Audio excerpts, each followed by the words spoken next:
एक भक्तमाल जी में एक कथा आती है, सावधानी से सुनो। महाराष्ट्र के पंढरपुर में एक वैष्णव भक्त थे, उनका नाम था त्रिलोचन दास।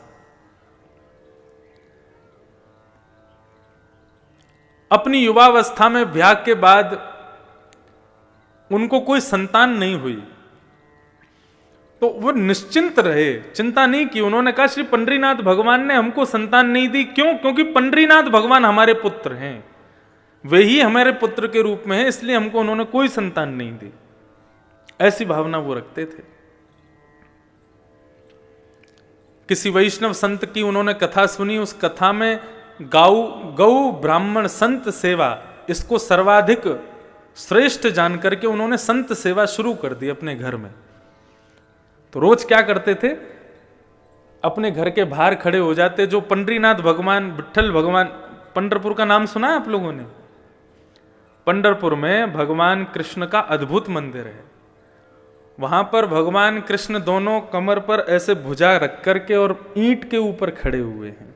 उनका नाम है विट्ठल, श्री विट्ठल भगवान, भगवान कृष्ण का ही स्वरूप है। एक पुंडलीक नाम का उनका भक्त था।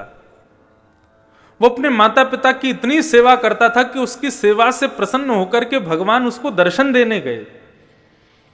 जब द्वारिकाधीश उसको दर्शन देने गए तो भगवान के अंग से निकलने वाले प्रकाश, भगवान के इत्र की सुगंधी, भगवान के आभूषणों की खनक से वो बड़ा चिंतित हो गया और कहने लगा, कौन है भाई इतना प्रकाश कर रहा है, इतनी सुगंधी आ रही है, इतनी गहनों की आवाज आ रही है, कौन है?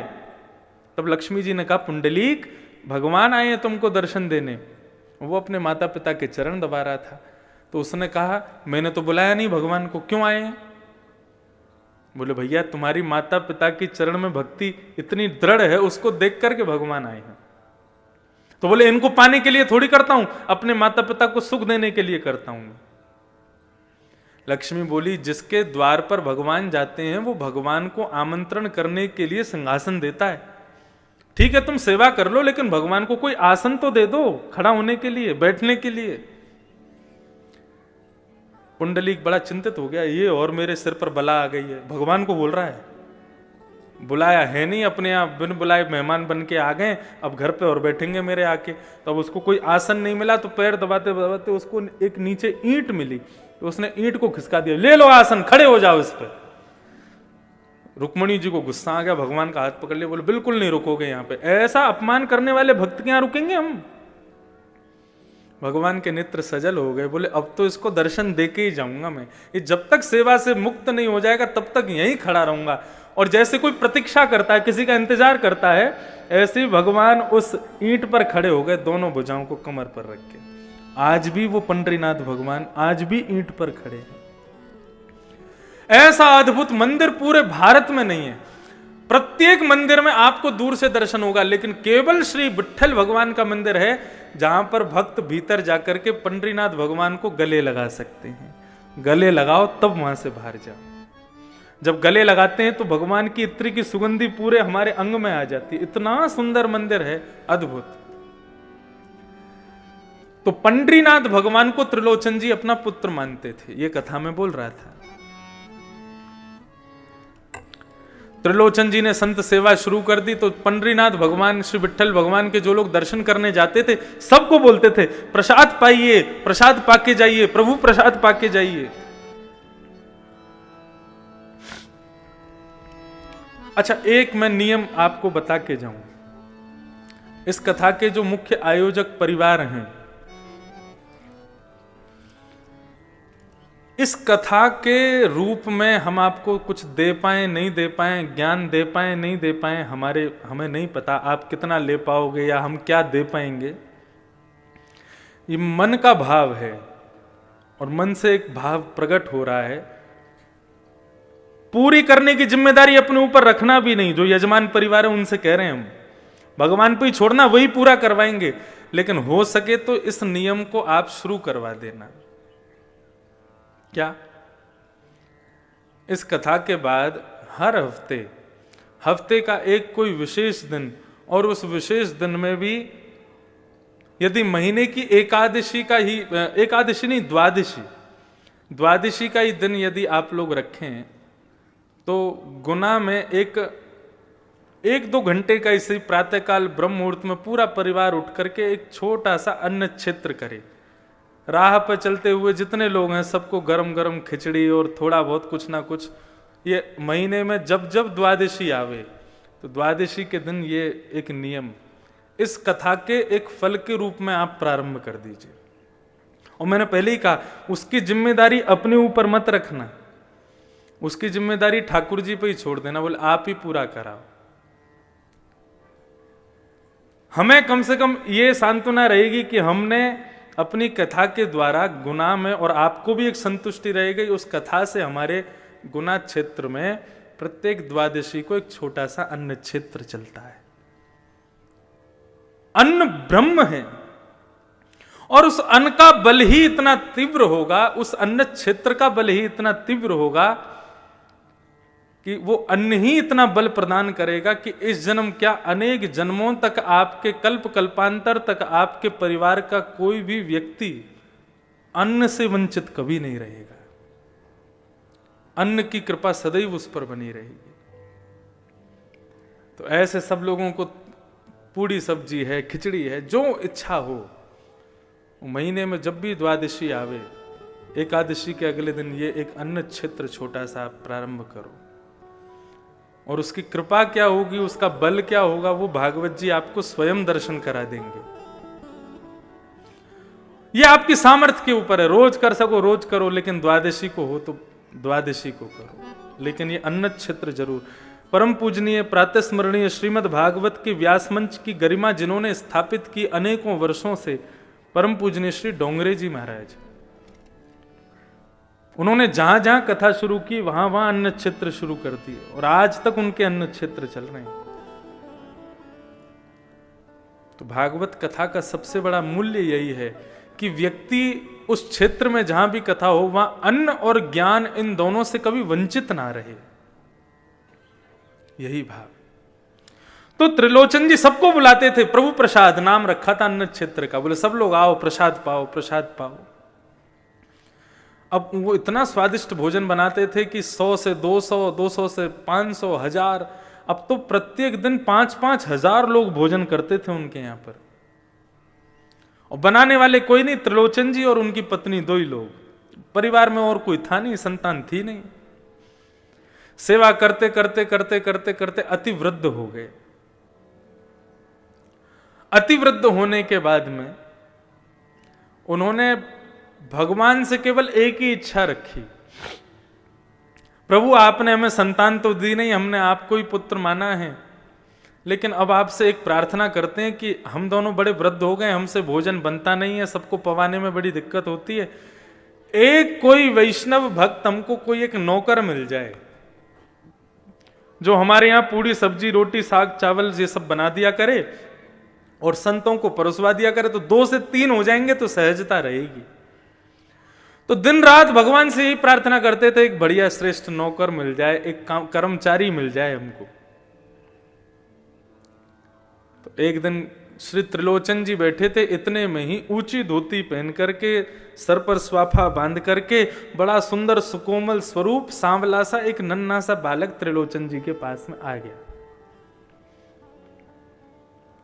त्रिलोचन जी को आगे प्रणाम किया, बोले हाँ बेटा बताओ कहां से हो, कौन हो, क्या है। बोले हम काम ढूंढ रहे हैं।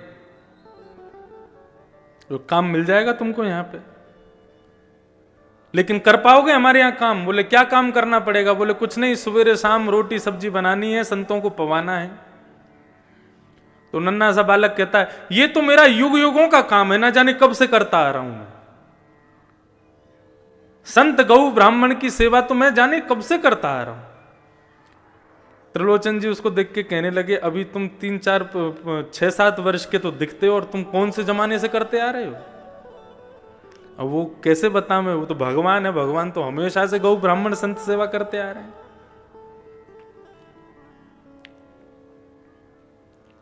एक पंचतंत्र की कथा में यह भाव बताया जाता है। एक नदी के किनारे एक कुकर ग्राम सिंह जिसको साधारण भाषा में कुत्ता बोलते हैं। तो वो ग्राम सिंह, गांव का शेर, वो ग्राम सिंह एक नदी के किनारे में रहता था, उसका पूरा परिवार उसके साथ रहता था। वैशाख के महीने में उसकी पत्नी ब्याई थी, बालक हुए थे बहुत सारे। तो एक दिन नदी में बाढ़ आ गई। जैसे ही बाढ़ आई तो बाढ़ आते ही इतना पानी आया कि उस ग्राम सिंह के बच्चे जोर जोर से चिल्लाने लगे, अरे बाप रे, इतना पानी तो हमने अपने पूरे जीवन में कभी नहीं देखा। तुम्हारा जीवन ही कितना सा, 1 महीना पहले तो तुम्हारा जन्म हुआ है, उसमें भी तुम क्या क्या देख लोगे। तो ठीक उसी प्रकार ये त्रिलोचन जी के पास में जो बालक आया वो कह रहा है, मेरा तो जन्म जन्मों का काम है, ना जाने कब से करता आ रहा हूं। त्रिलोचन जी हंसने लगे, बोले अच्छा नाम क्या है तुम्हारा? बोले मेरा नाम अंतर्यामी है। बोले वाह, बड़ा बढ़िया नाम है। तुम्हारे माता पिता कौन है? बोले मेरे कोई माता पिता नहीं है। बोले अच्छा, हमारे यहां काम करोगे? बोले कर तो लूंगा, लेकिन शर्तें हैं मेरी। त्रिलोचन जी बोले क्या शर्तें हैं? बोले सबका भोजन मैं बनाऊंगा, लेकिन मेरा भोजन आपको बनाना पड़ेगा। सबके लिए भोजन मैं बना दूंगा, लेकिन मैं अपने हाथ का बना हुआ भोजन नहीं पाता। ठाकुर जी पूरे विश्व को अन्न प्रदान करते हैं, पूरे विश्व को दाल चावल रोटी सब्जी सब देते हैं, लेकिन ठाकुर जी का भोग हमको ही बना के रखना पड़ता है। ठाकुर जी बोले सबको हम पवा देंगे, लेकिन हमारा भोग आपको बनाना पड़ेगा। त्रिलोचन जी बोले ठीक है, छोटा सा बालक है, छोटा सा इसका पेट है, 2 रोटी में पेट भर जाएगा। दूसरी बात, बोले एक और शर्त है। बोले क्या शर्त है? बोले कि हम 2-4 रोटी नहीं खाते। बोले कितनी खाते हो? बोले 2 सेर आटे की रोटी खाएंगे हम। अब त्रिलोचन जी की पत्नी कहने लगी, सेठानी जी बोले कोई बात नहीं, पूरे दिन में तुम सबको हजारों लोगों को पवाओगे, 1-8 सेर आटे की रोटी हम तुमको खवा दिया करेंगे, कोई बात नहीं। बोले एक और शर्त है। बोले तीसरी शर्त क्या है? बोले तीसरी शर्त यह है कि हम जितना भी खावें आपको खवाना पड़ेगा। कभी अगर ये बोल दिया बहुत पेटू है, बहुत खाता है, तो मैं छोड़ के चला जाऊंगा, मुझको कभी टोकना नहीं।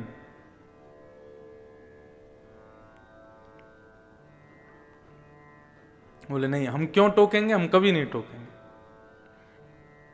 भगवान की लीलाएं बड़ी अपरंपार हैं। आप लोग कभी उदयपुर की तरफ जावें, राजस्थान, तो वहां हमारे श्री गोवर्धन नाथ भगवान विराजते हैं, श्रीनाथ जी। उनका स्वरूप कैसा है? एक भुजा ऊपर, दूसरी भुजा कमर पे। सबने चित्र में तो दर्शन किए, लेकिन मध्य प्रदेश छत्तीसगढ़ के लोगों को बहुत कम पता है नाथद्वार के बारे में। तो वहां श्रीनाथ जी का मंदिर है, और श्रीनाथ जी के मंदिर में ही श्रीमद जगत गुरु वल्लभाचार्य जी के सेव्य ठाकुर जी, हजारों वर्ष पुराने ठाकुर जी हैं। इतने से लड्डू गोपाल हैं, हमारे अंगुष्ठ के बराबर के लड्डू गोपाल। उनका नाम है नवनीत प्रिया। नवनीत कहते हैं मक्खन को, प्रिय कहते हैं उससे प्रेम करने वाले, नवनीत प्रिया। तो श्रीनाथ जी का जो भोग लगता है, वैसे ठाकुर जी की भोग की पद्धति ऐसी है कि पूरी रसोई की जितनी सामग्री है वो सारी सामग्री ठाकुर जी के मंदिर में रखनी चाहिए। कैसे? भगवान के मंदिर के आगे पत्तल रख दो, नीचे ही किसी बढ़िया स्टूल पर पत्तल रख करके उसी में कड़ी की भगोनी, उसी में सब्जी का भगोना, उसी में ही रोटी सब्जी सब एक साथ पधरा दो, सब में तुलसी छोड़ दो, कक्ष बंद करके 20 मिनट के लिए ठाकुर जी को भोग लगाने दो। वो नहीं हो सकता तो थाली ठाकुर जी की लगाओ, थाली में ठाकुर जी का भोग लगा के फिर उस थाली को पुनः सब में मिला दो। ये भोग की प्रक्रिया होती है। तो नाथद्वार में रसोई की सारी सामग्री श्रीनाथ जी के सामने आती है, फिर ठाकुर जी भोग लगाते हैं। लेकिन जो वो छोटे से नवनीत प्रिया जी हैं, वो अपनी गद्दी के सहित उठ करके रसोई में जाते हैं, वहां जाके भोग लगाते हैं। अच्छा, ठाकुर जी के भोग में एक नियम है क्या? मिष्ठान जो है, मीठा जो है, वो ठाकुर जी की तरफ होना चाहिए। जैसे आपने पूरी थाली लगाई तो ये जितनी भी खट्टी पदार्थ हैं या नमकीन पदार्थ हैं, दाल चावल आदि, इन सबको दूसरी तरफ रखो। मिष्ठान जो है वो ठाकुर जी के आगे सबसे पहले वही रखो, मीठा। ठाकुर जी पहले मीठा खाते हैं, उसके बाद फिर कुछ नमकीन खाते हैं, फिर मीठा खाते हैं, फिर कुछ नमकीन खाते हैं। ऐसे ठाकुर जी का नियम है। तो नवनीत प्रिया जी जो इतने से लाल जी हैं, ठाकुर जी हैं, उनको रसोई में ले जाकर के भोग लगाया जाता है। तो उनका नियम है, सबसे पहले मिठाई रखी जाएगी, उसके बाद में पापड़ रखे जाएंगे, उसके बाद में नमकीन रखी जाएगी, उसके बाद में दाल चावल रोटी ये सब रखे जाएंगे। तो एक दिन पुजारी जी से गलती हो गई, ठाकुर जी की सिंहासन के आगे उन्होंने कड़ी रख दी, मिठाई की जगह कड़ी रख दी, और कड़ी रख दी और मिठाई रख दी दूर कहीं पर, मिष्ठान खीर आदि कुछ होगा। और जैसे कपाट लगा करके पुजारी जी चले गए, 20 मिनट बाद जब कपाट खोल करके देखा तो सिंहासन पर ठाकुर जी है ही नहीं। अब इतने से गोपाल जी उनको कहां ढूंढे, साग सब्जी दाल चावलों में ढूंढ रहे हैं, उनको मिल ही नहीं रहे। सब जगह खोज लिया, नहीं मिले तो फिर छन्नी मंगाई, और छन्नी मंगा करके सारे रस पदार्थों को छाना गया। कहां गए ठाकुर जी? सबको छानते छानते अंत में जैसे ही वो कड़ी जो सामने रखी थी उसको जैसे ही छाना, उसमें ठाकुर जी मिल गए। तो पुजारी जी को लगा, वाह आपको कड़ी इतनी पसंद है, अब तो भैया रोज कड़ी बनेगी। अब तो 15 दिन तक रोज कड़ी कड़ी बन रही है महाराज, कड़ी का ही भोग लग रहा और कुछ लगा ही नहीं रहे। बोले इतनी बढ़िया लगी कि उसमें कूद गए। तो एक दिन पुजारी जी के सपने में रोते हुए भगवान आए। पुजारी जी बोले क्या हो गया, आप रो क्यों रहे हो, हमसे सेवा में कोई अपराध हो गया? बोले तुम रोज कड़ी कड़ी खवा रहे हो। बोले उस दिन आप कूद गए कड़ी में तो हमको लगा आपको प्रिय है इसलिए लगा रहे हैं। बोले मुझे कड़ी प्रिय नहीं, मैं तो खीर खाने जा रहा था तो बीच में कड़ी पड़ गई, उसमें ही गिर गया मैं। बोले कड़ी नहीं, खीर का भोग लगाओ। तो ये सब अनुभव आपको भी होंगे यदि भाव से सेवा करोगे। तो त्रिलोचन जी ने कहा, त्रिलोचन जी से भगवान ने कहा कभी हमसे ये मत कहना बहुत पेटू है, बहुत खाता है। यदि कहा तो हम चले जाएंगे। हमारे ठाकुर जी आते हैं हर कथा में, इतने से है श्रीनाथ जी, श्री गिरधर लाल, अभी उनका उत्सव चल रहा था। अभी सुबह आस्था भजन पर भी वो चल रहा है 11 बजे से लेकर के 3 बजे तक। तो 11 से 1 बजे तक अपने घर पर आप कथा सुनो, भोजन पाते जाओ, और 1 बजे फिर यहां आ जाओ, 2 बजे से फिर यहां सुनो। तो उनका उत्सव हम करते हैं हर वर्ष। इतने से ठाकुर जी और उनका 56 भोग लगता है, विशाल पाते हैं ठाकुर जी को भोग। 3 चीज बहुत प्रिय है ठाकुर जी को। सबसे पहला श्रृंगार, अच्छे अच्छे श्रृंगार हों, अच्छे अच्छे अलंकार हों। दूसरा ठाकुर जी को प्रिय राग, कीर्तन कथा, ये सत्संग भजन, ये सब ठाकुर जी को प्रिय है। और तीसरा ठाकुर जी को प्रिय भोग। बस ये 3 ही सेवा के स्वरूप हैं, इसके अलावा कुछ नहीं करना। राग भोग और श्रृंगार। तो त्रिलोचन जी बोले हमको कभी पेटू मत बोलना। बोले कभी नहीं बोलेंगे। अब तो महाराज भगवान अंतर्यामी ने सेवा करना शुरू किया। कड़ी बनाते हैं, सब्जी बनाते हैं, खीर बनाते हैं, पूड़ी बनाते हैं, रोटी बनाते हैं, अकेले बैठ करके बनाते हैं, और सब संतों को पवाते हैं, सबको पवाते हैं। सब लोग अपनी उंगली चाटते रह जाते हैं, ऐसा स्वाद। और सबसे बड़ी कमाल की बात तो यह कि कितनी भी पंगत आ जाए कभी भी सब्जी कम नहीं पड़ती। और सबको पवाने के बाद फिर ठाकुर जी स्वयं बैठते हैं, सेठ सेठानी पूरे दिन बना बना के खिलाते हैं, पूरे दिन खाते ही रहते हैं। रात्रि में अपना भोग आदि से निवृत्त होकर फिर मालिश करते हैं, तेल लेकर के त्रिलोचन जी के पैर दबाते हैं, हाथ दबाते हैं, शरीर की पूरी मालिश करते हैं। वर्षों से सेवा कर रहे अंतर्यामी भगवान, उनकी सेवा से त्रिलोचन जी की वृद्धता चली गई, बिल्कुल युवा जैसे दिखने लगे। आस पड़ोस के सब लोग कहने लगे, बोले महाराज तुम्हारे यहाँ बढ़िया नौकर आया है, तुम्हारे दिन बदल दिए, देखना बुढ़ापे के बाद युवावस्था आ गई तुम्हारी। तो लेकिन सेठ जी की पत्नी को सब कहने लगे सेठ जी पर बड़ी कृपा की है तुम्हारे सेवक ने, लेकिन तुम अभी भी वृद्ध हो, तुम अभी भी बुढ़ी हो, क्यों? बोले सेवा इनकी करता, हमसे तो करवाता है वो, पूरे दिन रोटी बना बना के खिलाना पड़ता है उसको, बहुत पेटू है, बहुत खाता है। जैसे ही ये बात कही है भगवान अंतर ध्यान हो गए। शाम का समय हुआ, त्रिलोचन जी और उनकी पत्नी ढूंढ रहे हैं, बेटा अंतर्यामी कहां हो? पूरा घर खोज लिया, कक्ष खोज लिए, गली खोज ली, मोहल्ले खोज लिए, लेकिन नहीं मिले। इतने व्याकुल हो गए, अपनी पत्नी से पूछने लगे तुमने कुछ कहा था क्या उसको? बोले नहीं, मैंने तो कुछ नहीं कहा। तो फिर कहां गए? कहीं तुमने गलती से पेटू है, बहुत खाता है, ऐसा तो नहीं कहा? बोले कि मुझसे अपराध हो गया, मैंने अपनी सहेलियों से कह दिया था। ओहो। बस उसी बात को ध्यान करते हुए भगवान के मंदिर में गए। श्री पंडरीनाथ भगवान ईंट के ऊपर खड़े हैं, दोनों भुजा रख करके। त्रिलोचन जी रोने लगे, भगवान के चरणों में प्रार्थना करके बोले आपने संतान नहीं दी, हमने स्वीकार किया। आपने परिवार नहीं दिया, हमने स्वीकार किया। लेकिन आपकी कृपा से एक वैष्णव भक्त नौकर मिला था हमको, अंतर्यामी। हमसे अपराध हो गया, वो हमें छोड़ के चला गया। प्रभु हमें कुछ नहीं चाहिए, हम जीवन पर्यंत उसको देख देख करके जी लेंगे, लेकिन कृपा करके उसको वापस बुला दो। ऐसा कहकर के त्रिलोचन जी जैसे ही रोने लगे, भगवान से देखा नहीं गया और सामने खड़े हुए पंडरीनाथ भगवान ही अंतर्यामी के रूप में प्रकट हो गए और सेठ जी को अपने हृदय से लगा लिया। बोले गौ ब्राह्मण संत सेवा के लिए कोई सेवक आपके घर नहीं आता है। यदि संत सेवा में किसी की अति निष्ठा है तो उसको मेरा ही स्वरूप मानिएगा, वो मैं ही आया हूं।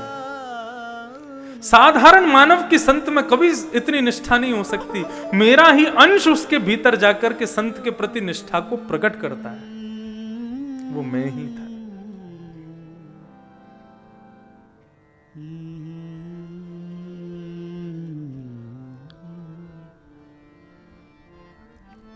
तो ठाकुर जी के प्रति ये प्रेम भाव, ये श्रेष्ठ भाव विश्वास के साथ प्रकट होगा। तो भक्ति के 3 सूत्र में बता रहा था, विश्वास, दूसरा संबंध और तीसरा समर्पण। ये 3 चीज कर लो बस। तो भगवान का पहला स्वरूप है चैतन्य सत्य, दूसरा है चैतन्य और तीसरा भगवान का स्वरूप क्या है? आनंद। भगवान आनंद है। भगवान की कथा हो, भगवान का दर्शन हो, भगवान की तीर्थ यात्रा हो, उसमें सुख नहीं मिलता है, उसमें आनंद की प्राप्ति होती है। भगवान आनंद स्वरूप हैं।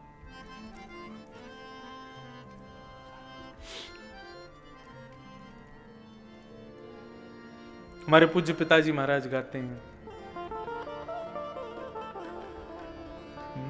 तू दयालु दीन हो, तू दान हो भिखारी, तू दयालु दीन हो, दान हो भिखारी, तू दयालु दीन हो, तू दान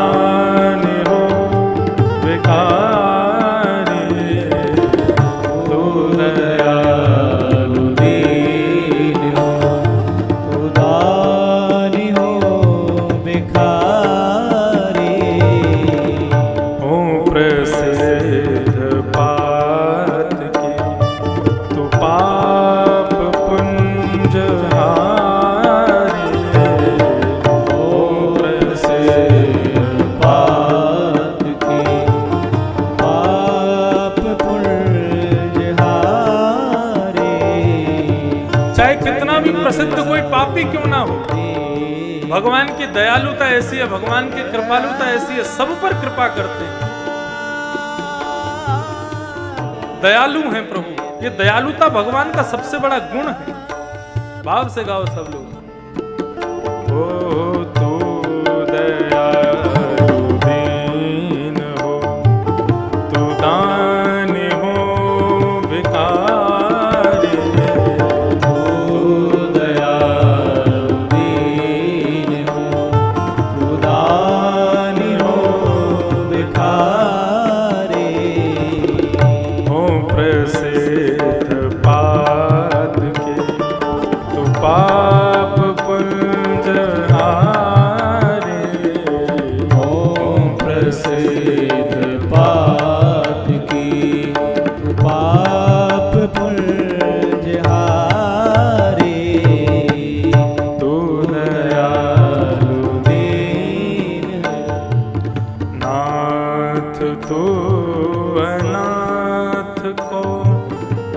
अनाथ कौन मोसो।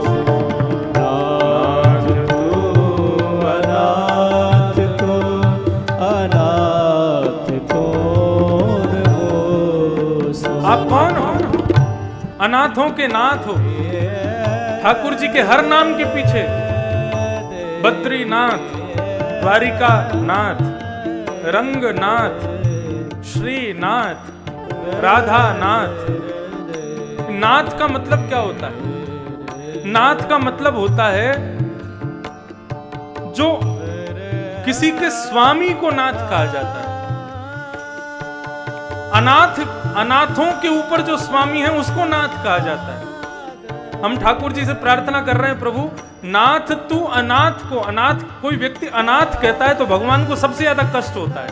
कोई कहे कि मैं अनाथ हूं तो भगवान को बहुत पीड़ा होती है। भगवान कहते हैं मेरे रहते हुए तू बोल रहा है तू अनाथ है। अरे मैं हूं ना तेरा स्वामी, मैं हूं ना निरंतर तेरे पास। नाथ तू अनाथ को अनाथ कौन मोसो। नाथ तू अनाथ को अनाथ कौन मोसो।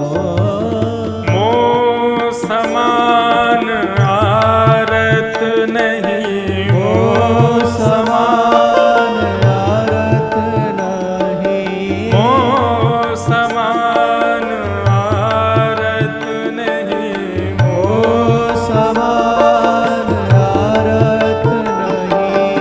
आरत हर तो सो तू दयालु दीन, तू दान हो भिखारी, तू दयालु दीन, तू दान हो भिखारी, तू दयालु। गोस्वामी तुलसीदास जी के पद है।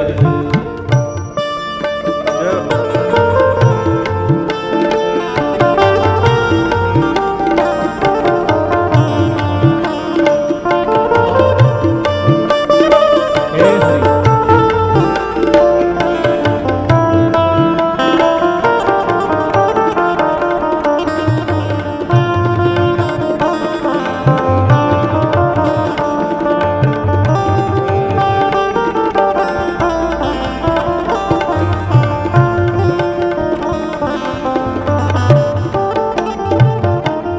तोहे मोहे नाते अनेक मानिए जो भावे।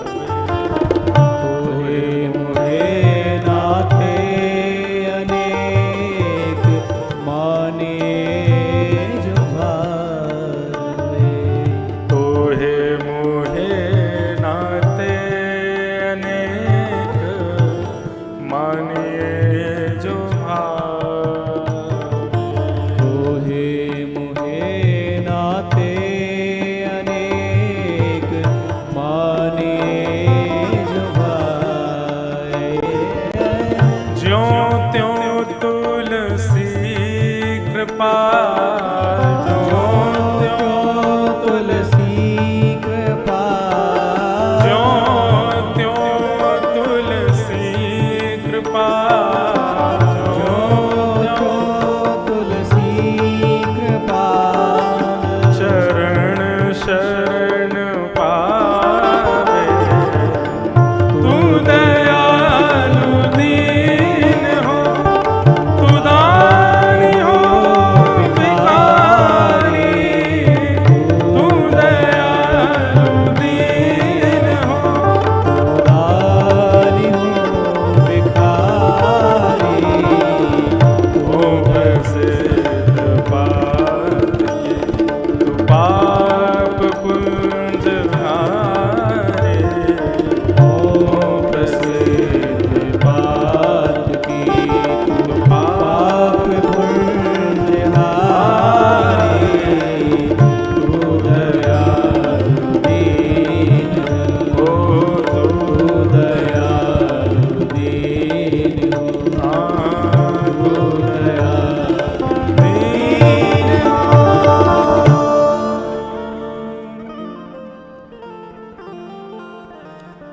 स्वामी श्री तुलसीदास जी महाराज कह रहे हैं, तो हे मोहे नाते अनेक मानिए जो भावे, ज्यों त्यों तुलसी कृपाल चरण शरण पावे, तू दयालु दीन तू दानी हो भिखारी, तू दया दीन। हमारे पूज्य पिताजी महाराज का अति प्रिय भाव है। तो भगवान आनंद प्रदायक हैं, इसलिए उनका रूप क्या बताया भागवत के प्रथम श्लोक में? आनंद। सुख में और आनंद में अंतर होता है।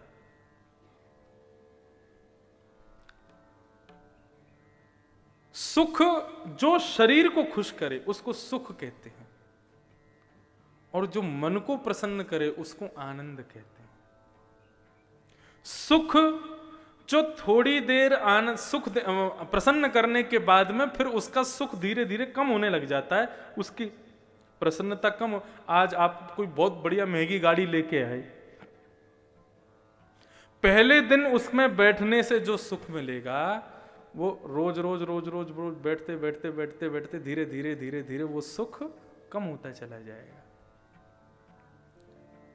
हमको किसी के घर में किसी मैया के हाथ की दाल बड़ी बढ़िया लगी, तो एक बार उसकी दाल खा ली, दूसरे दिन फिर पहुंच गए, बोले आज फिर दाल बनाओ, फिर खा ली।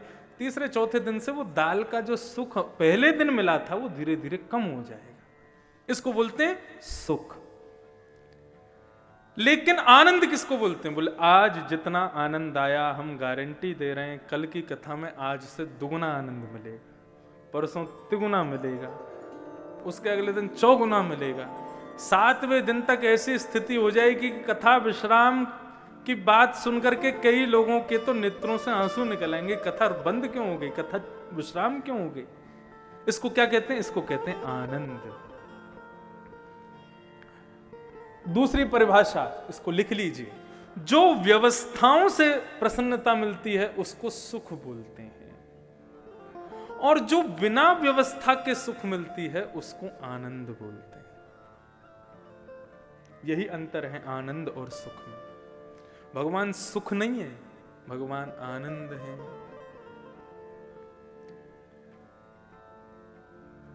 ये भगवान के 3 रूप हैं, सत्य, चित्त और आनंद। भगवान के 3 कर्म हैं, 3 रूप बताए, अब 3 कर्म। क्या कर्म है भगवान के? विश्वोत्पत्त्यादि हेतवे, विश्व की उत्पत्ति करना, विश्व का पालन करना और विश्व का संहार कर देना, ये 3 भगवान के काम है। स्वामी विवेकानंद ने गॉड शब्द की फुल डेफिनेशन बताई, GOD गॉड। तो वे कहते हैं विश्वोत्पत्त्यादि हेतवे, G फॉर जनरेटर जो विश्व को बनाता है, O फॉर ऑपरेटर जो विश्व का संचालन करता है, और D फॉर डिस्ट्रॉयर जो पूरे विश्व को संहार कर देता है। और यही 3 भाव भागवत में बताए, विश्वोत्पत्त्यादि हेतवे, तापत्रय विनाशाय। भगवान के 3 गुण हैं।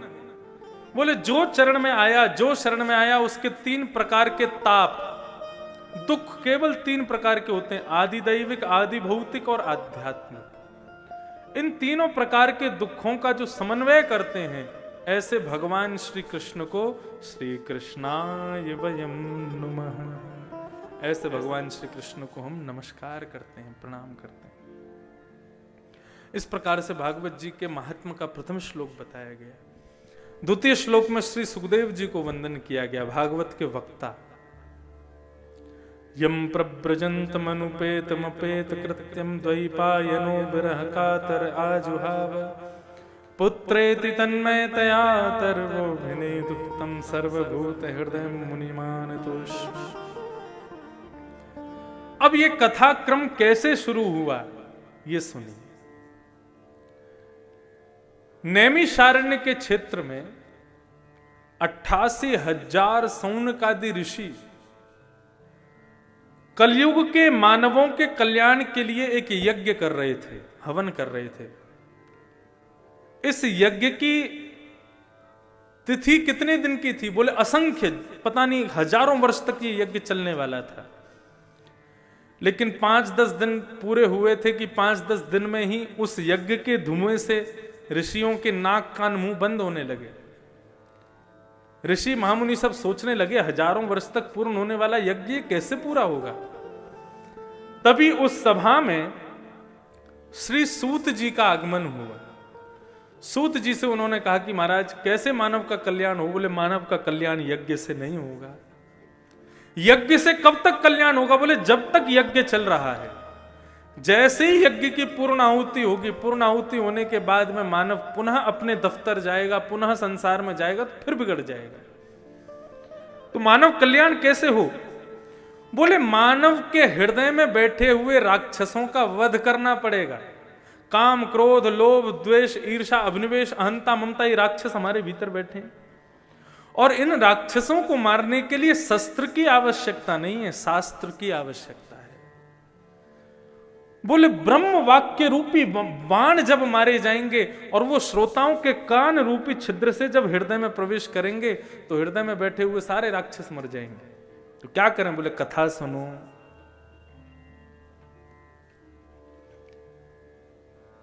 तब सौनकादि ऋषियों ने सूत जी से प्रश्न किया। बोले हम आपसे प्रश्न करते हैं, आप हमें कथा सुनाओ। बोले प्रश्न करो। तब उन्होंने प्रश्न किया है।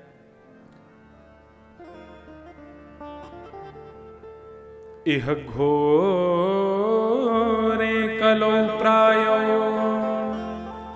जीवश्चासुरतां गत क्लेशाक्रान्तस्य तस्यैव शोधने किं परायण। इस घनघोर कलिकाल में मानव राक्षस बनता जा रहा है, दैत्य बनता जा रहा है। ऐसे ऐसे कर्म मानव करने लग गया है जो राक्षस भी नहीं करते थे। सतयुग, त्रेता, द्वापर, कलयुग, इन सब में सबसे भयंकर राक्षस हैं कलयुग के। सतयुग के राक्षस कौन था? हिरण्यकश्यप। क्या करता था? बोले अपनी पूजा करवाता था। दूसरा आया त्रेता। त्रेता के राक्षस कौन हुए? रावण। क्या किया? बोले भगवान की गृहिणी का हरण कर लिया। तीसरा युग आया द्वापर। द्वापर में कौन आए? बोले कंस। इस कंस ने क्या किया? बोले भगवान को मरवाने के लिए पूरे उपाय कर लिए। लेकिन ये चौथा कलयुग आया है। इसमें सबसे बड़ा राक्षस कौन है? सतयुग के राक्षस के शब्द में, नाम में 4 अक्षर हैं। त्रेता के राक्षस के नाम में 3 अक्षर हैं। द्वापर के राक्षस के नाम में 2 अक्षर हैं। और कलयुग के राक्षस के नाम में केवल 1 अक्षर है। क्या? मैं। ये मैं ही कलयुग का सबसे बड़ा राक्षस है। अभिमान, अहंकार। और इस मैं के आगे वो किसी की नहीं चलने देता। इस अभिमानी राक्षस को कैसे मारा जाए, आप हमें बताइए। श्रेष्ठ से श्रेष्ठ और पवित्र से पवित्र इसका साधन बताइए। मैं रूपी राक्षस कैसे मरे? यह प्रश्न किया गया। तब सूत जी महाराज ने इसी प्रश्न के उत्तर में कथा कहना प्रारंभ किया। बोले इस घनघोर कलिकाल में यदि मानव के हृदय के मैं राक्षस को मारने का यदि तरीका है तो वो एक ही है। क्या? कि कालव्याल मुख ग्रास त्रासने सहितमे श्रीमद्भागवतम शास्त्रम कलौ कीलेन भाषितम्। इस कलिकाल रूपी व्याल के मुख में पड़े हुए हम सब लोग ग्रासों को मुक्त करने के लिए केवल एक ही उपाय है। बोले क्या? श्रीमद् भागवत की वार्ता। यदि वो प्रेम से सुनी जाए तो मानव के हृदय के ना जाने कितने विकार, कितने दोष अपने आप नष्ट हो जाएंगे केवल श्रवण करने मात्र से।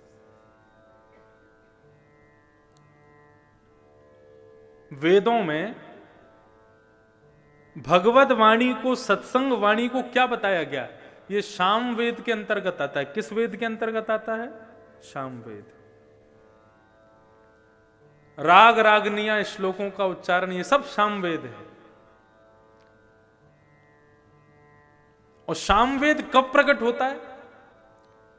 जब गरुण जी आकाश में उड़ते हैं पंख फैला करके। जैसे ही गरुण जी अपने पंखों को फैलाते हैं, आकाश में उड़ते हैं, तो उनके पंखों से जब हवा टकराती है उससे जो ध्वनि प्रकट होती है वही शाम वेद है।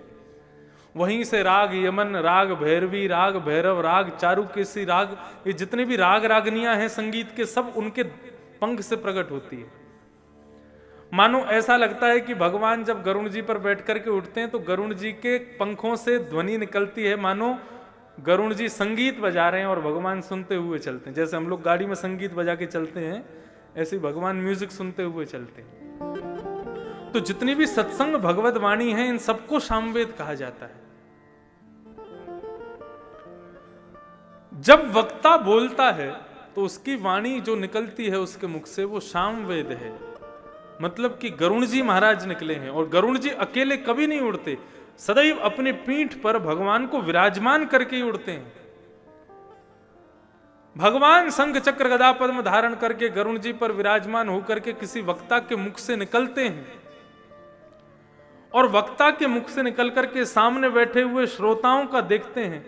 जो वास्तव में अपने हृदय के विकारों को नष्ट करने की भावना से कथा में बैठा है, उसके कर्ण रंध्र से भगवान गरुण जी के साथ प्रवेश करते हैं। शंख चक्र गदा पद्म अपने आयुधों के द्वारा उसके हृदय के विकारों को नष्ट कर देते हैं। ये कथा का कारण है, ये होता है कथा से। उसके लिए करना क्या पड़ेगा? बोले सावधान तय श्रृणु, बहुत सावधानी से सुनो, ताकि वाणी से निकले हुए जो ये गरुण और नारायण हैं ये आपके कर्ण रंध्र से हृदय में प्रवेश करें। आप लोग अपने घर में रहते हैं, प्रातःकाल उठ करके सबसे पहला काम क्या करते हैं? झाड़ू पोंछा बर्तन, पूरा घर साफ किया जाता है। क्यों? क्योंकि हम लोग वहां रहते हैं। इसलिए भगवान का रहने का स्थान हृदय है। हृदय में जाने से पहले भगवान कथा के माध्यम से उस हृदय को पवित्र करते हैं, स्वच्छ करते हैं, निर्मल करते हैं। जब सप्ताह कथा श्रवण से जब वो हृदय निर्मल हो जाता है, पवित्र हो जाता है, तब भगवान उसमें अपना आश्रय बनाते हैं, निलय बनाते हैं, घर बनाते हैं और उसमें निवास करते हैं। श्री मीराबाई कहती है, यदि आप अपने मंदिर की सेवा नहीं दोगे तो मैं अपने हृदय कुंज में ही एक मंदिर बना करके श्याम मने चाकर राखो जी, वहीं पर चाकर रख लेना। चाकरी में दर्शन पासूं, नित उठ दर्शन पासूं, ऐसे मीराबाई के भाव। तो हृदय में ठाकुर जी का निलय बने, घर बने, उसके लिए भागवत की कथा। केवल भागवत ही एकमात्र साधन है इस कलयुग के राक्षस को मारने का। इस प्रकार से भागवत की विधि बताने लगे, तभी पूछा गया, बोले सबसे पहले भागवत की कथा किसने किसको सुनाई? तब कहते हैं सबसे पहले ये भागवत की कथा सनक सनंदन सनातन सनत कुमारों ने श्री नारद जी महाराज को सुनाई। क्यों? नारद जी को तो श्राप लगा है, वो एक जगह एक स्थान पर कभी बैठ नहीं सकते। फिर उन्होंने कथा कैसे सुनी? तब संपूर्ण वृत्तांत बताया गया कि क्या हुआ, जिस वजह से पहली कथा इस भूमंडल पर हुई, भागवत को क्यों आना पड़ा पृथ्वी पर। नारद जी महाराज बता रहे हैं, एक बार नारद जी बद्रिक आश्रम में घूम रहे थे। बद्रीनाथ में भगवान के प्रथम अवतार सनक सनंदन सनातन सनत कुमार, इन चारों को नारद जी महाराज मिले। नारद जी के चेहरे पर बड़ी दीनहीनता से दिखाई दे रही थी। सनत कुमारों ने पूछा, क्या हुआ, आप इतने दुखी क्यों हो? तब नारद जी महाराज बोले, क्या बताऊं प्रभु, मैं पृथ्वी को बड़ा सुंदर जान करके, बड़ा श्रेष्ठ जान करके यहां पर घूमने के लिए आया था। अहम तुम पृथ्वीम यातो ज्ञात्वा सर्वोत्तमामिति पुष्करम च प्रयागम च काशी गोदावरी तथा। अरे हम देवताओं के लोक में पृथ्वी की बड़ी प्रशंसा होती है। क्यों? बोले पृथ्वी पर पता है क्या है? बोले बद्रीनाथ भगवान, द्वारिकानाथ भगवान, रंगनाथ भगवान, बांके बिहारी भगवान, ऐसे सुंदर सुंदर तीर्थ क्षेत्र, इन सब की चर्चा हमारे देवलोक में होती थी। तो उनको सुन के मेरी इच्छा हुई कि मैं भी पृथ्वी घूम के आऊं। लेकिन पृथ्वी आकर के मैंने क्या देखा? सब कुछ उल्टा। और सबसे ज्यादा विकृति यदि कहीं पर आई है तो देखो 5000 6000, भागवत जी को रचना किए 5000 वर्ष से ज्यादा हो गए। श्रीमद् भागवत तो अनादि है। सबसे पहले नारद जी, भगवान नारायण ने ब्रह्मा जी को सुनाई थी, तब की है। लेकिन तब भी लिखा है कि पृथ्वी पर सबसे ज्यादा विकृति कहां आई? बोले तीर्थ क्षेत्रों में। कैसी विकृति आई? तब यहां पर कलयुग के गुण बताए। बोले मंदः सुमंद मतयो हो, लोगों की बुद्धि मंद है कलयुग में। कैसी मंद बुद्धि? तंबाकू के ऊपर साफ अक्षरों में लिखा रहता है कि मुझे खाओगे तो मैं मार दूंगा। Tobacco kills, cancer kills. Cancer को जन्म कहां से मिलता है? बोले तंबाकू से मिलता है, लेकिन फिर भी आदमी उसको खा जाता है। इसको मंद बुद्धि नहीं कहोगे तो क्या कहोगे? आपके मध्य प्रदेश में गुटखा की, तंबाकू की खेती होती है? होती है? नहीं होती। गुजरात क्षेत्र में होती है। मध्य प्रदेश में धान ज्यादा होता है।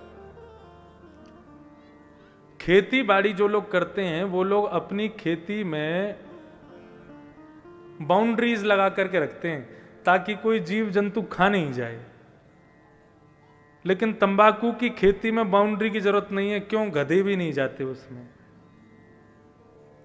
उसको गधा भी नहीं खाता। उसकी सुगंधी इतनी दुर्गंध लगती है गधे को कि सब कुछ भी मिल जाए वो खा जाने वाला ऊंट जैसे, गधा जैसे जीव भी उसकी खेती में घुसते नहीं है।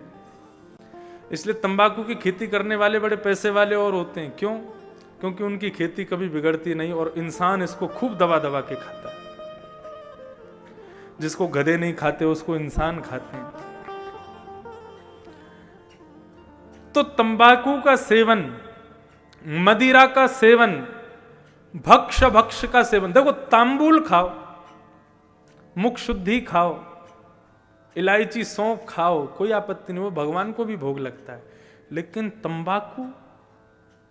तंबाकू की उत्पत्ति गऊ के रक्त से हुई है। जिस दिन हम बताएंगे उस दिन लोग खाने वाले ग्लानि करेंगे अपने ऊपर। एक दिन बताएंगे कथा में तंबाकू की जड़ी बूटी पृथ्वी पर आई कहां से, बताएंगे एक दिन। तंबाकू का सेवन करने वाले लोग जीवन में तंबाकू की तरफ देखेंगे नहीं यदि सुन लेंगे तो, एक दिन बताएंगे। तो मंद सुमंद मतयो, लोगों की बुद्धि कैसी है? नारद जी बोल रहे हैं, बोले मंद बुद्धि है। साफ लिखा हुआ है कि ये काम नहीं करना चाहिए, उसको अदबद के करेंगे, जबरदस्ती करेंगे, जरूर करेंगे। जिस काम को करने में श्रम हो, परिश्रम हो, वो काम नहीं करेंगे। जिसको करने में बिल्कुल भी मेहनत ना करनी पड़े और बिना मेहनत की सब काम हो जाए, उसको जरूर करते हैं। ऐसी मंद बुद्धि के लोग। बोले और कैसे हैं? बोले दीर्घ सूत्री। दीर्घ सूत्री कहते हैं जिस काम को करने में 2 मिनट से ज्यादा नहीं लगना चाहिए, उस काम को करने में 20 मिनट लगाते हैं। ऐसे लोग हैं कलयुग के। बोले यहां पर लोगों के नाम कुछ होता है और नाम का मतलब कुछ है। बोले नाम क्या है? बोले त्यागी जी। और बना क्या रखे हैं? बोले बड़े बड़े मठ मंदिर बने हुए हैं, बड़े बड़े वो बने हुए हैं, महल बने हुए हैं। और कौन है? बोले त्यागी जी, पैसा नहीं छूते। बोले ये कौन है? बोले ब्रह्मचारी जी। बोले ये कौन घूम रहे हैं? बोले छोटे छोटे बालक। किन के? बोले ब्रह्मचारी जी के हैं। तो ब्रह्मचारी, लेकिन इतने सारे बालक। इतना शोर कहां से आ रहा है? बोले मौनी बाबा के आश्रम से आ रहा है। स्वयं बोलते नहीं है लेकिन पूरी दुनिया में शोर कर रखा है। किसी संत की अवहेलना नहीं कर रहे हैं हम यहां बैठ करके। देखो, संत का अपमान कभी नहीं होना चाहिए, लेकिन पाखंड का विरोध जरूर होना चाहिए।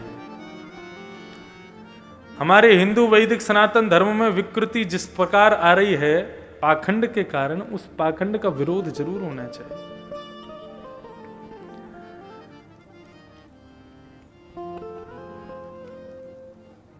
बड़ा भाई बगल में खड़ा है, उसकी नहीं सुनेंगे। श्रीमद् भागवत में लिखा है, बोले बड़े भाई की आज्ञा का पालन नहीं करते कलयुग के लोग। किसकी आज्ञा? बोले शाल को बुद्धिदायक। अपना सगा भाई बोले उसकी नहीं सुनेंगे, पत्नी का भाई बोले, शाला बोले, उसकी बात जरूर सुनेंगे। शाल को बुद्धिदायक। बूढ़ी माँ कह रही है ये कर दो, उसकी नहीं सुनेंगे, लेकिन पत्नी कह दे ऐसा करना है तो जरूर करेंगे। इस प्रकार बहुत सारी बातें बताई गई हैं। अब कहाँ तक बताएं हम, कलयुग के लोगों के विषय बताए गए हैं। ब्याह नहीं होता, स्पष्ट लिखा है श्रीमद् भागवत में। बोले ब्याह नहीं होता है। बोले क्या होता है? बोले लड़का लड़की की सौदेबाजी होती है। इतने में लड़का बिक जाता है, इतना दोगे तो ब्याह करेगा। घोड़ी पर बैठ करके सहरा पहन के बिल्कुल राजकुमार सा बन करके शादी के मंडप में आता है, लेकिन मंडप में आते ही भिखारी बन जाता है। एसी दो, कूलर दो, टीवी दो, गाड़ी दो, मोटरसाइकिल दो। अरे बेचारा एक पिता अपने हृदय का टुकड़ा तुमको दे रहा है, उसके बाद भी तुमको सब चाहिए। भगवान ने दहेज लेने से मना कर दिया, श्रीमद् भागवत में लिखा है। जब सत्राजित राजा अपनी पुत्री सत्यभामा का ब्याह करने जा रहे थे, तब दहेज में उन्होंने स्यमंतक मणि दी, जो मणि प्रत्येक दिन 5000 किलो सोना प्रदान करती है। उस मणि को जैसे ही देने लगे तो भगवान ने कहा ये मणि नहीं चाहिए। क्यों? बोले बिना मेहनत के कमाई गई वस्तु का यदि सेवन उपभोग मैं करूंगा तो मेरी बुद्धि विकृत हो जाएगी। बिना मेहनत की मोटरसाइकिल पर घूमने वाले दूल्हे समझ लें इस बात को, बुद्धि विकृत कर देगी वो। देखो दहेज प्रथा, आप बोलेंगे फिर है क्या ये दहेज है क्या? पिता की दो प्रकार की संपत्ति होती है, एक होती है चल और दूसरी होती अचल। चल संपत्ति किसको कहते हैं? धन, सोना, चांदी, हीरे, जवाहरात और धन, इसको कहते हैं चल संपत्ति। और अचल संपत्ति क्या है? जमीन, जायदाद, घर, व्यापार, ये सब अचल संपत्ति है। चल संपत्ति लक्ष्मी का स्वरूप होती है और अचल संपत्ति नारायण का स्वरूप होती है। पिता की चल संपत्ति पर अधिकार पुत्री का होता है और अचल संपत्ति पर अधिकार पुत्र का होता है। पिता की जमीन, जायदाद ये सब देनी नहीं पड़ती, पिता के बाद अपने आप पुत्र को मिल जाती है। लेकिन पिता की जो चल संपत्ति है, उसका धन, उसका सोना चांदी, इस पर अधिकार पुत्री का होता है। लेकिन पुत्र को, पुत्री को चल अचल संपत्ति मिलेगी कब? जब पिता की रजामंदी होगी तब। पिता चाहे कि मैं अपनी पुत्री को दहेज में ये दूं, अपनी इच्छा से वो दे सकता है। लेकिन लड़के वाले अपनी तरफ से कहें कि हमको ये चाहिए, ये चाहिए, ये चाहिए, हमने बेटा इंजीनियरिंग इसीलिए बनाया ताकि दहेज में ये मिलेगा हमको, हमने बेटा डॉक्टर इसीलिए बनाया ताकि हमको ये इन सब के चक्करों में जो शादी ब्याह करने आते हैं, भैया भिखारियों को अपनी बेटी मत दो, राजकुमारों को दो। मांग, ये सौदेबाजी नहीं होनी चाहिए। भागवत में स्पष्ट लिखा है, कन्या विक्रयणो लोभात। कन्या का ब्याह नहीं करते हैं लोग, बोले क्या करते हैं? विक्रय करते हैं, इतने में बेच दिया। बोले विक्रय नहीं होना चाहिए, हृदय का संबंध होना चाहिए। कलयुग के बहुत सारे दुर्गुण बताए गए। इसलिए इस दहेज प्रथा, इसका वास्तविक रूप समझिए। वो बेटी के पिता के हाथ में होता है कि वो क्या देना चाहता है। इसमें किसी की मांग जात से कुछ नहीं होता कि वो उतना मांग रहे हैं उतना देना ही पड़ेगा। अब बात आती है कि बेटी के पिता को भी सोचना चाहिए कि मैं अपनी बेटी का ब्याह करूं तो जितना अच्छा दे सकूं वो दूं। लेकिन हमारा विरोध किस बात का है? जो ये मांग जांच होती है उसका, वो नहीं होना चाहिए। इस प्रकार से कलयुग के लोगों का सबका विवेचन कर रहे थे। इतने में ही नारद जी महाराज बोले, पूरे विश्व में भ्रमण करते हुए मैं कहां गया? बोले यमुना के तट वृंदावन पहुंचा। वहां पर मैंने एक आश्चर्य देखा। कैसा आश्चर्य? बोले एक कुमारी, बड़ी सुंदर, अति सुशील एक कन्या बैठी है, उसके गोद में दो वृद्ध लेटे हुए हैं और वो कन्या रुदन कर रही है। मुझे देख करके बड़ा आश्चर्य हुआ। एक कन्या की गोद में दो बालक, दो वृद्ध, तभी मैं वहां से निकल रहा था तो उस कन्या ने मेरी तरफ आवाज उठाते हुए कहा, भो भो साधो क्षणम तिष्ठत् मच्चिन्तामपि नाशय दर्शनम तव लोकस्य सर्वथा गहरम परम। भो साधो, रुको रुको रुको रुको रुको, क्षण भर के लिए रुक जाओ। साधु ने क्या क्या चाहिए? बोले मत चिंता मपि नाशय, मेरी चिंता को दूर कर दो। बोले क्या चिंता है तुम्हारी? बोले मैं मां हूं और ये दोनों वृद्ध जो मेरी गोद में हैं ये दोनों मेरे पुत्र हैं। नारद जी महाराज बोले ये तो कभी नहीं देखा गया, मां जवान बच्चे बुढ़े, कैसे हुआ ये, क्या हुआ, तुम कौन हो, ये कौन है? तब उसने कहा अहम भक्ति ऋतिख्याता, मैं भक्ति हूं और ये दोनों मेरे, ये दऊ तनयो मतऊ, ये दोनों मेरे तनु हैं, मेरे पुत्र हैं। इनका नाम क्या है? बोले इसका नाम ज्ञान है, इसका नाम वैराग्य है। सावधानी से सुनिए, हमारे हृदय में भक्ति तो है, हम भगवान की भक्ति तो करते हैं, लेकिन भक्ति के साथ में भक्ति ज्ञान युक्त नहीं होगी और वैराग्य युक्त नहीं होगी तो वो भक्ति प्रसन्न नहीं रहेगी। बेटा यदि खुश नहीं है तो मां खुश रह सकती है? नहीं। इसलिए भक्ति के साथ में ज्ञान होना चाहिए। अब आप कहेंगे ज्ञान किसको कहते हैं? ग्रंथों को पढ़ना, गीता पढ़ना, भागवत पढ़ना, रामायण पढ़ना, महाभारत पढ़ना, इन सबको पढ़ने से जो ज्ञान मिलेगा क्या उसको ज्ञान कहते हैं?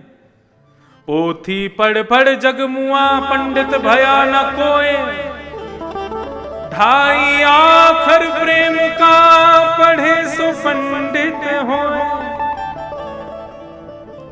विद्वान किसे कहते हैं? ज्ञानी किसे कहते हैं?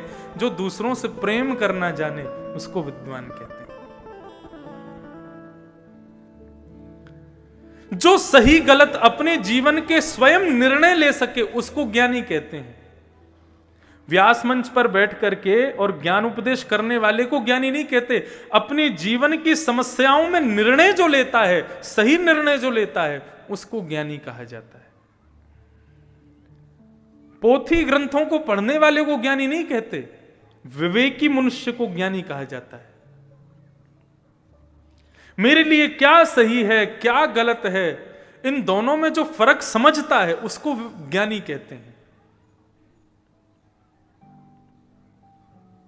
इसे ज्ञान कहते हैं।